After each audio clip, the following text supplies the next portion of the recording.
Ich sitze hier mit Michael von The Halo Effect. You found The Halo Effect in 2019, so it's a young band made of old stars. Yes, old dudes doing metal again. So yeah, I mean, we started in 19, right before the pandemic started. Out of, like, just an idea between friends, basically. The kind of idea you have when you have a few beers. You go like, yeah, man, we should start a band. And that's what it was, really. And then we actually did it. Niklas started writing some songs that he sent to me, and I was like, hey, this is actually really good, and I think I could contribute to this and do something with it.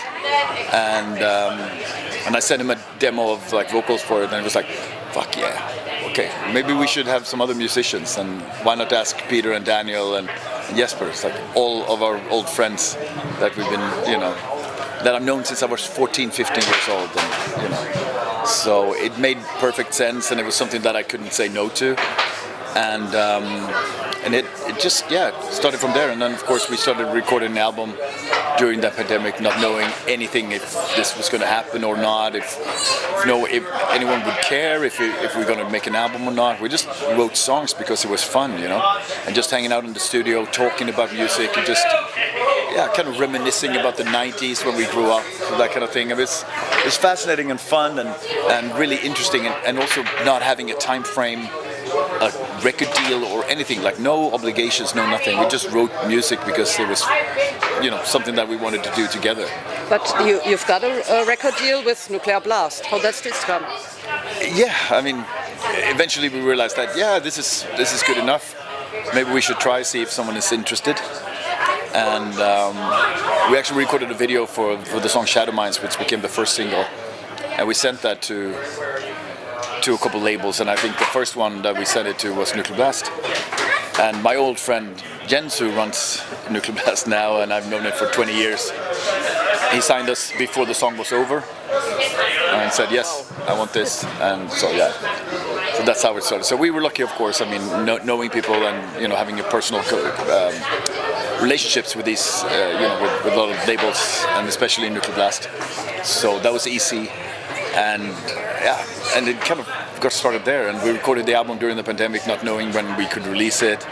So we had all this time to kind of prepare everything and make sure that the launch was kind of like, hey, this is the band, boom, here's a single, here's the next single, that kind of thing. So it was fun to do that, because I've been in a band since for 30 plus years, and so is the other guys, and you only have one chance to make a first impression, and now we could kind of plan that, so that was cool. So Days of the Lost was the name of the album. Yeah. Has it something to do with the pandemic? But it could be, but it was more about how we felt when we met each other, basically. Like when we were 13, 14, 15, discovering music, trying to kind of fit in, in society and in our kind of group of friends. We grew up like 40 minutes outside of Gothenburg, along the same kind of bus route, and we went to the same shows, and we started hanging out, just drinking beer and discovering music together, trading tapes and records and that kind of stuff, and that became our identity. We bonded over something that no one else cared about, like extreme metal and thrash and speed metal.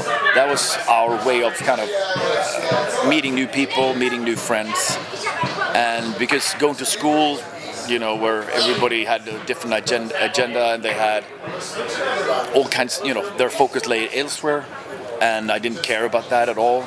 And I think we all felt the same in a different way, but we came together for a love of music, and that became kind of what kept saved us. And I guess we were very lost in as you are when you're a teenager. You don't really know what your purpose in life is, and what you're supposed to do, and what you want to do.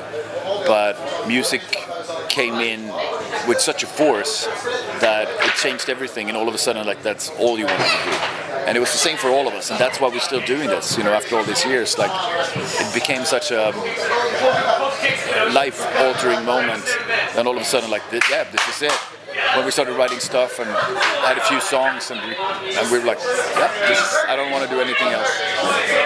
You are very successful. You were nominated for the Swedish Grammy. How did that feel? It was cool, like for the first album like that, it was great, and it's always like an honor to be able to kind of know that people kind of respect it and get it, you know. And in Sweden it became a big thing very early on. Of course, we have a big relationship, of course, with a lot of Swedish fans over the years, so it was an easy sell, so to speak. And we started playing months before the album came out. We played in front of 25,000 people at Sweden Rock Festival when we had 2 singles out and nothing else, and it was like everybody was there, so it was kind of like, okay, people are expecting something special here, let's not let them down, you know. So it was kind of like that, a lot of built up anticipation for this, like having kind of Jesper back writing music and Niklas as well, and yeah, so like for a lot of people that of course have nostalgia about, you know, the early days of In Flames when I sang on the first album, stuff like that. So of course I get that anticipation, and it was kind of fun to play with, and yeah, lucky enough people seem to really dig the material as well, so it happens. So it's cool when stuff like that happens, but like in the Grammys, but at the same time, like it's way cooler to get the recognition of an audience at a festival or a show, you know. So that's just a fun party to go to and to meet some friends, you know. What are your plans for the future? Right now we are finishing up the new album and preparing for release next year, recording videos and that kind of stuff, and getting that, you know, all those things. So it's going to be, yeah, we're going to do some shows early next year, but I think after the summer is then when everything's going to start all over again. So there's a lot of planning, a lot of meetings, a lot of stuff happening. So I'm really, really excited. The album is fucking fantastic. I'm super proud of it. So I cannot wait. But it's going to be a while, but it's going to be an interesting time. We have a lot of cool plans ahead, and yeah, it's going to be a busy couple of years. Do you have a title? For the album, yes, but not official yet. Oh, okay. I'm not allowed to say. Okay. So, would you like to say something for the NOAF audience?